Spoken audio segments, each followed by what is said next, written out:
grew up, he should be a Giants fan. He grew up in Sayreville, which is, 20 minutes from the stadium. Well, Pete is out at the Super Bowl. We're going to get to him if you're looking for him on the couch. Todd here with me. And Rachel, welcome. Yes. And you had a little bit of a scare this week. You were on that train with members of Congress. I was. It was a little scary. We had all 8 of our kids with us on the train. Wow. It was very tragic. Luckily, nothing happened. I'll tell you, we were up on a ditch. So had the train derailed and we fallen off that ditch, it could have really been we're glad a lot more tragic. My heart goes out to the gentleman who's in critical condition, of course, the one who passed away. It was very sad. Kids all okay? They all handled it well? Everything's okay. Good Great. stuff. Well, we're glad you're here on the couch. You. There's certainly a lot of news to deal with. This was a memo, the Republican memo. There had been all this hype. There had been some on the left saying, oh, this is going to turn out to be a whole lot of nothing. Some Republicans even were worried that it was going to be a quote-unquote dud. But Devin Nunes clearly brought something to the table here. And it turned out, as we go through the key points, that talking about these FISA warrants that led to spying of the Trump team, the dossier was key to the FBI application to spy on members of the Trump team. The court never told was never told about the dossier's political roots. They were told that there was political motivations here, but not that the DNC and Clinton camp paid for it. The FISA court never told that Christopher Steele, the former British spy, was passionately anti-Trump. We'll get into that. And then Andrew McCabe, the now ousted deputy director at the FBI, we're told that in December he testified behind closed doors that the FISA warrant never would have even been brought to the court unless they had that dossier. Right. Not that it was critical for it to pass through the court, to be approved by the court, but that they would not, the FBI and the Justice Department wouldn't have even gone to the FISA court unless they had the dossier, which we know was unverified. Well, Democrats are saying that's not true, but there's a transcript. So I'm hoping that about what McCabe said. About what McCabe said. So hopefully we'll see a transcript to see who's right. Was the dossier the main reason? And I would say that, if the other reason that they say they brought this investigation forward, which is Papadopoulos and the conversation caught by the Australian diplomat and brought to the FBI, if that was the reason, why had the dossier to begin with? To me, it's an indication that the Papadopoulos information was not enough evidence to get FISA approval to begin with. It's an admission. Let's delve into the guy who created that dossier, Christopher Steele. This is an individual who said he did not want President Trump to become President Trump, explicitly stated that. His bias was evident. There's a picture of him right there. In addition, quite frankly, I haven't heard this mentioned a lot. We relied on a foreigner, quite frankly, to implicate an American, Carter Page. I mean, his sort of unverified, salacious dossier got surveillance on an American citizen. I'm no FISA expert. I'm not going to pretend to be one. That doesn't seem to be the way that FISA should work. And Sarah Carter says that he relied on the Russians. So let's see what Sarah says on that. Sarah Carter, yeah. What's even more incredible is that the Obama administration and people associated with Hillary Clinton, and now we know Fusion GPS, Christopher Steele, Bruce Orr in the DOJ, Sally Yates, Andrew McCabe at the FBI, former director James Comey, they were spreading the disinformation campaign. They tried to say that it was the Russians, but the whole time, based on an unverified and salacious dossier, and those are the words coming out of Comey's own mouth, they use that to spread lies about the Trump campaign to the media and anybody they could try to share it with. The media bought it, and they chose to ignore the other side. So fascinating about this is we're going to talk to Jim Jordan in a moment. Jim Jordan pointed out yesterday on the air, not once, not twice, not 3 times, but 4 times our people up at the top of these organizations presented the Steele dossier to continue the FISA process. That is outrageous. But the irony of what Sarah Carter is bringing up is so important to note. This investigation was supposed to be about, did Trump and his campaign collude with Russians? Exactly. And what we're finding from the memo, and the more we uncover about this investigation, is that it was the Democrats and the Hillary campaign and the media, frankly, in spreading this, that actually colluded with the Russians, that allowed the Russians to have an effect on all our politics. The media is an important point, because you have the article by Michael Isikoff in Yahoo News in 2016 that we now learn was also used along with the dossier to go to the FISA court and get the initial warrant to surveil Carter Page, the Trump advisor. Well, why is that important? It was sort of circular reporting, because Isikoff himself did a podcast yesterday saying, I didn't know that I was used to get the FISA warrant, because Christopher Steele had been briefing reporters like Michael Isikoff about what he was finding.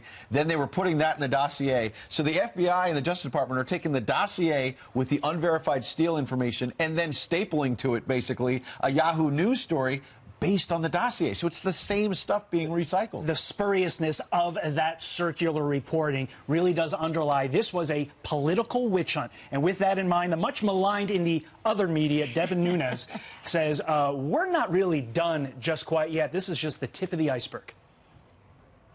We are in the middle of what I call phase 2 of our investigation, which involves other departments, specifically the State Department and some of the involvement that they had in this.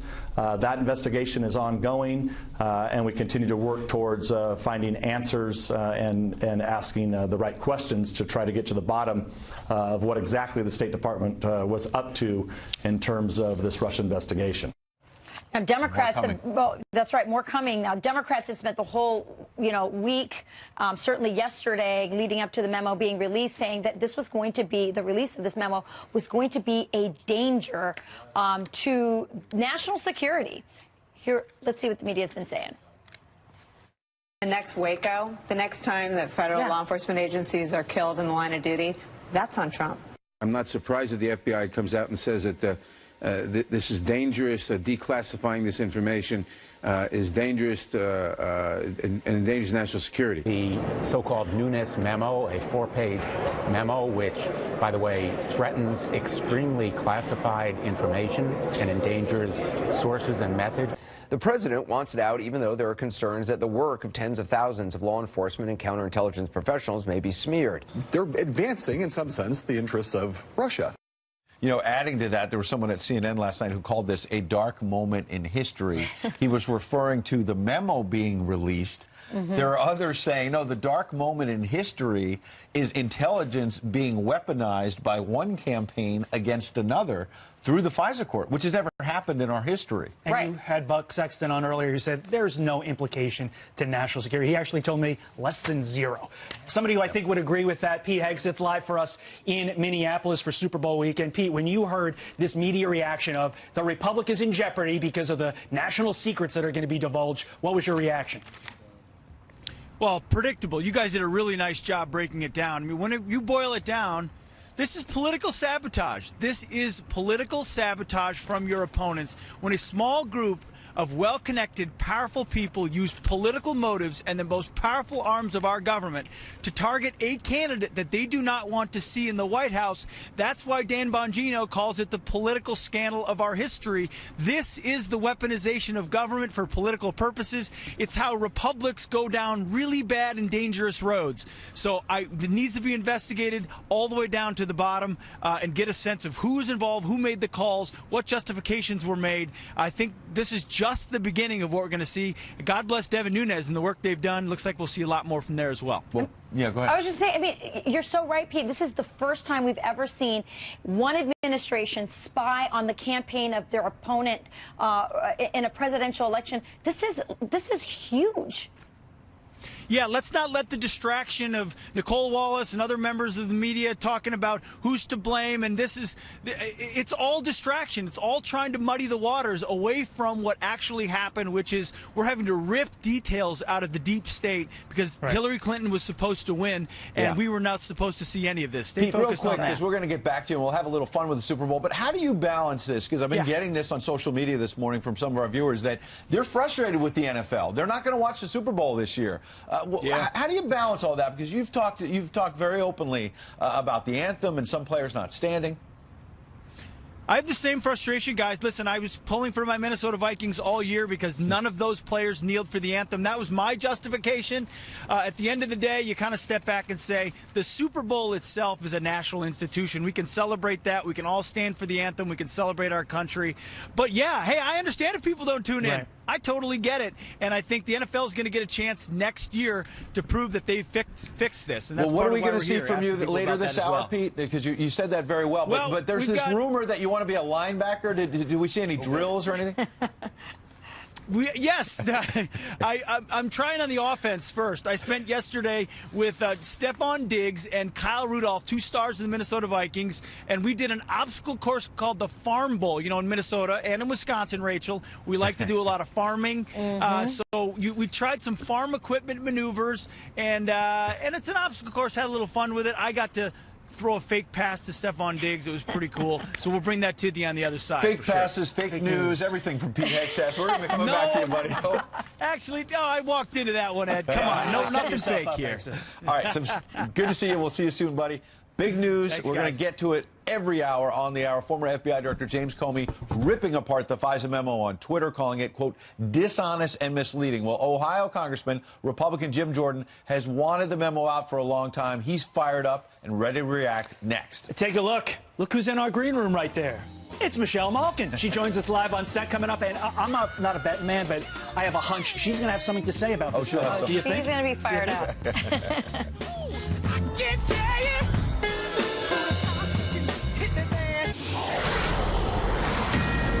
Former FBI Director James Comey wasting no time attacking the newly released FISA memo he tweeted yesterday. That's it. Dishonest and misleading memo wrecked the House Intel Committee, destroyed trust with the intelligence community, damaged relationships with FISA court, inexcusably exposed classified investigation of an American citizen. For what? DOJ and FBI must keep doing their jobs. But Republican Congressman Jim Jordan has long called for the release of that memo. It's finally out. He joins us now with his reaction live. Congressman, it's great to have you today. When James Comey has, I use the word nerve, to come out on Twitter and fire away like he does there, when in fact he is one of the people who signed off on that first FISA warrant to go to the judge using the dossier in October 2016, and then January 2017, December timeframe there, he goes to the president-elect Donald Trump and says, by the way, there's this dossier, but it's unverified. He had used that a couple months earlier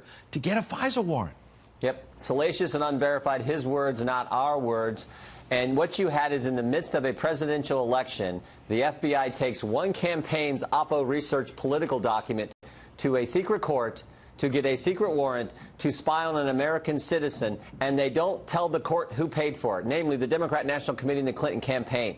That is a fundamental violation of the Fourth Amendment, and Jim Comey says, that's it? Here's a guy who's supposed to protect the Bill of Rights, protect the Fourth Amendment, the First Amendment, and yet he says that's it? That is just so wrong, and what they did is so wrong to get that secret warrant to spy on, again, a fellow citizen and use it in the midst of a campaign. But as you've pointed out, that didn't just happen once. 4 times. Right. And that's unreal. 4 times.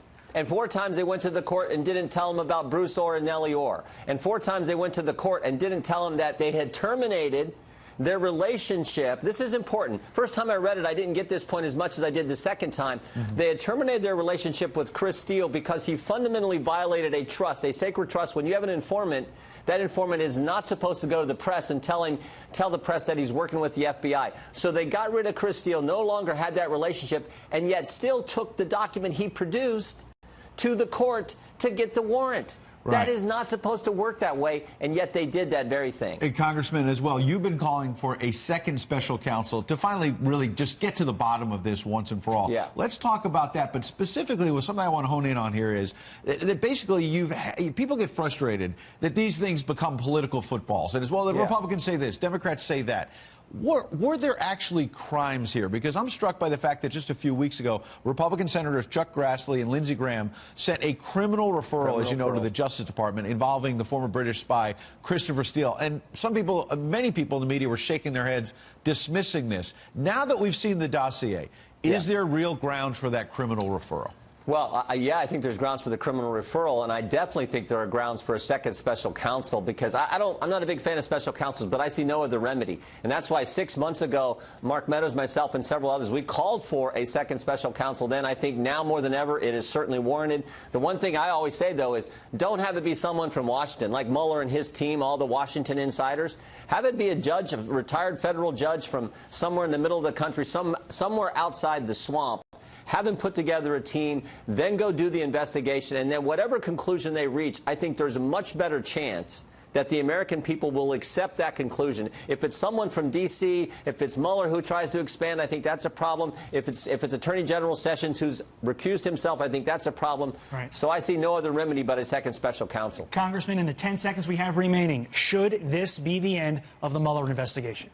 I leave that up to, let the Mueller investigation continue. But I think about this. Comey's gone. McCabe has left the FBI. Lisa Page has been demoted. Peter Strzok has been demoted. Jim Baker, the general counsel, has been demoted. Bruce Orr's been demoted. So lots of things have happened there. So, yeah, Chief of Staff and Rybicki has left. So I think there's lots of problems there. Mueller's going to finish his investigation. What I do know is, to date, not one bit of evidence that shows any type of coordination between the Trump campaign and Russians to influence the election. We'll have leave it there. Congressman Jim Jordan, appreciate you coming in. Have a good weekend. Thank you, sir. The VA, meanwhile, has used a quote from Abraham Lincoln as its motto for decades. Now one group actually wants the agency to change it. Wait until you hear why. And a family is reunited with its dog 10 years after that dog disappeared. It's not Abe Lincoln, it's an actual dog. How she was able to find her way home when Fox and Friends did she do it? on a Saturday returns.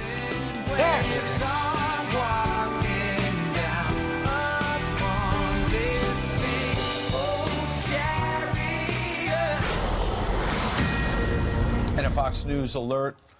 We have some very sad news to bring you this morning. Philanthropist, innovator, and the grandfather of our own Abby Huntsman, John Huntsman Sr., passed away yesterday.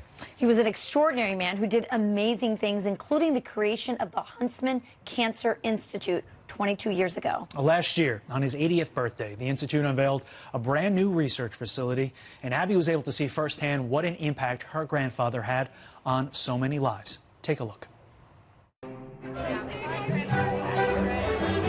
All of us, I'm sure, have been touched in some way or another by cancer. We dedicate this facility to the healing and overcoming of this frightening disease. Thanks to this magnificent new facility, we will double the size of our cancer research program at Huntsman Cancer Institute. I hope I inherited my dad's heart. You see, he turns 80 today with a heart that just keeps giving.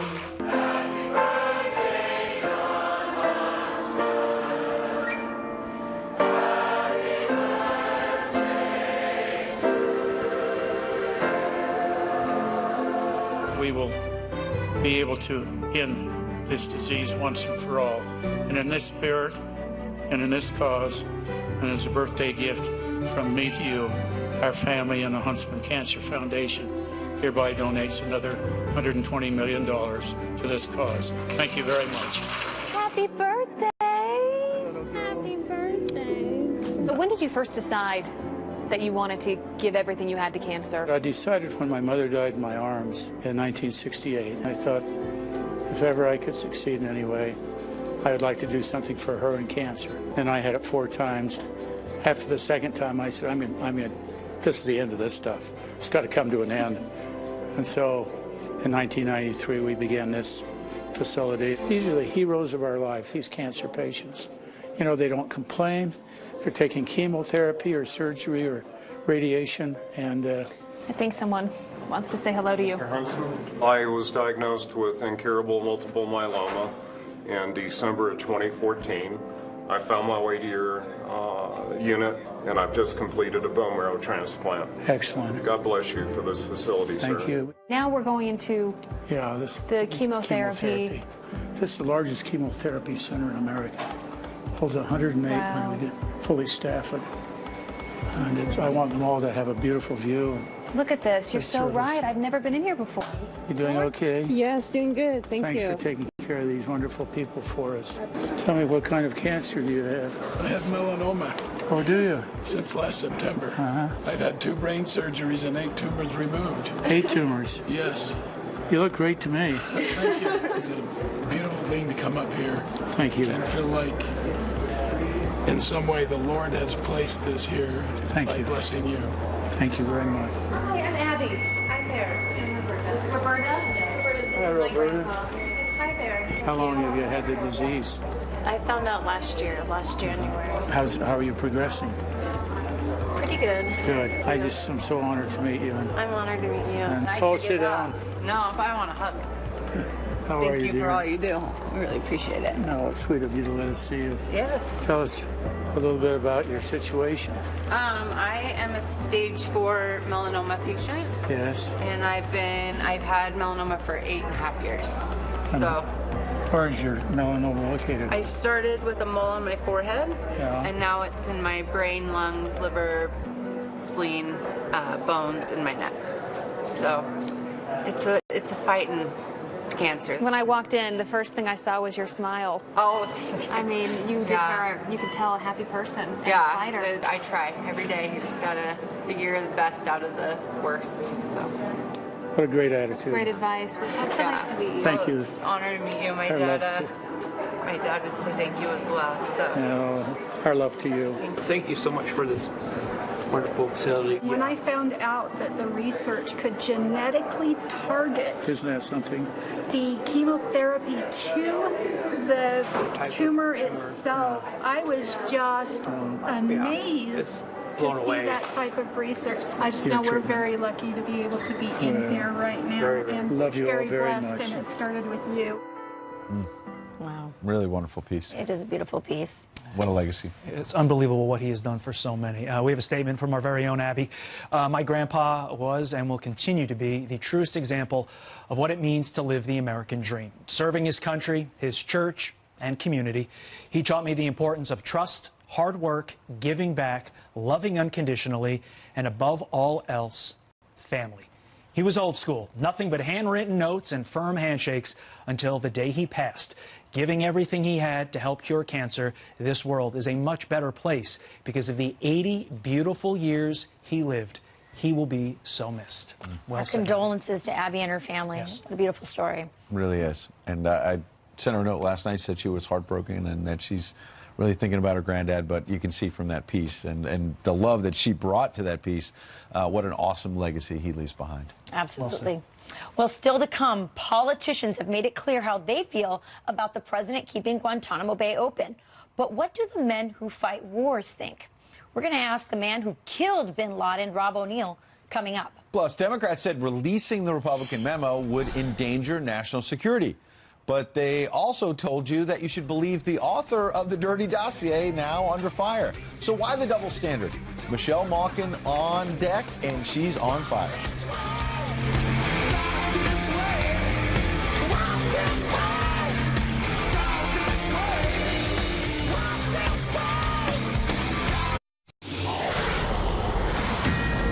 The dossier, they wanted out immediately. Remember, that had to be put out. They didn't question it. They didn't source it. It was out. They wanted all that stuff out. But for some reason, they didn't want this memo out. I find that very curious. But I mean, it's a double standard. I mean, when it suits their pleasure, they want to keep it quiet.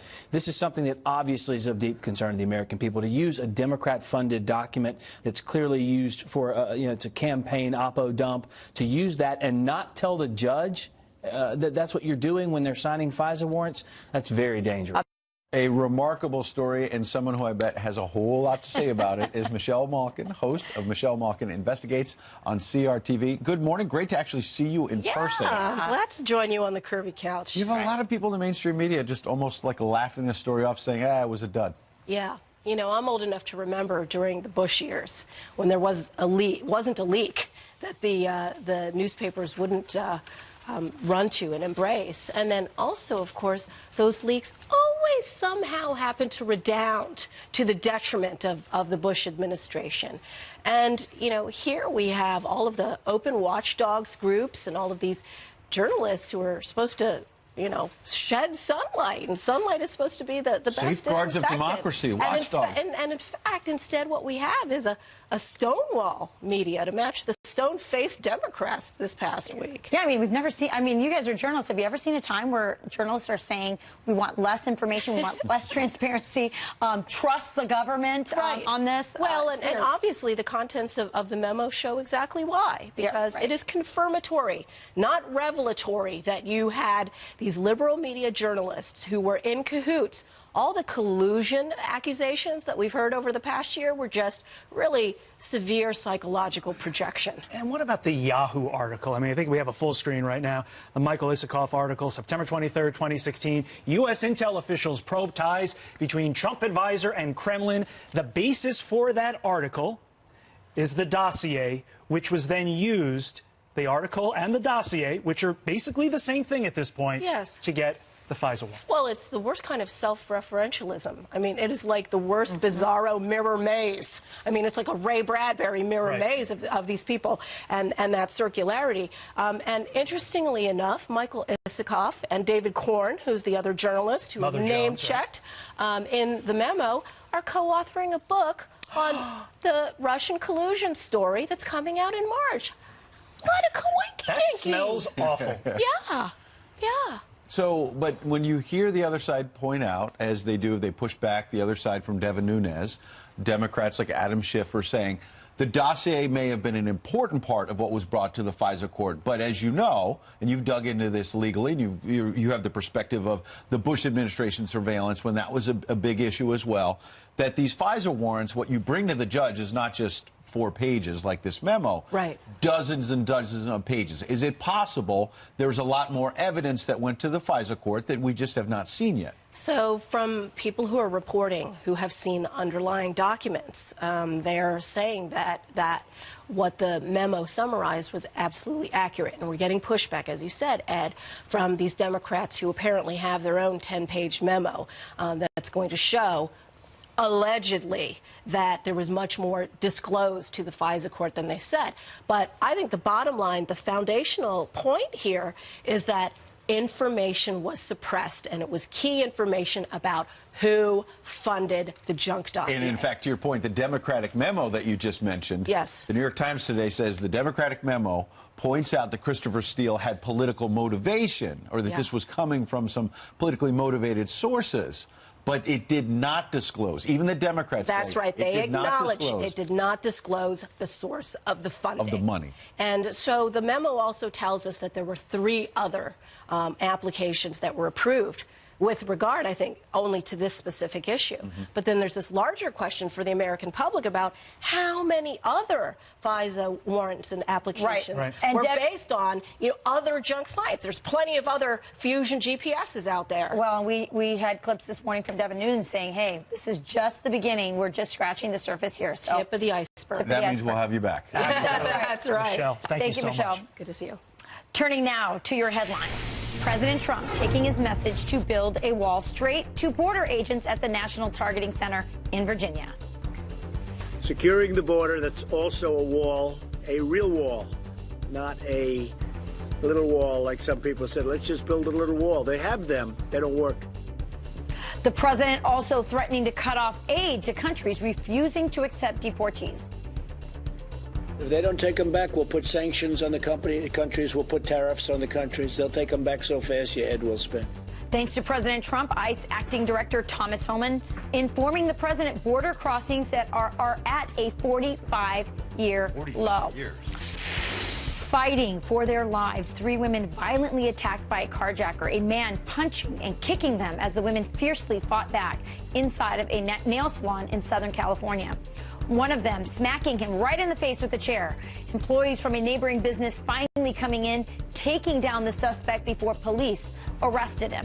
Authorities saying they had no idea why he attacked them in the first place.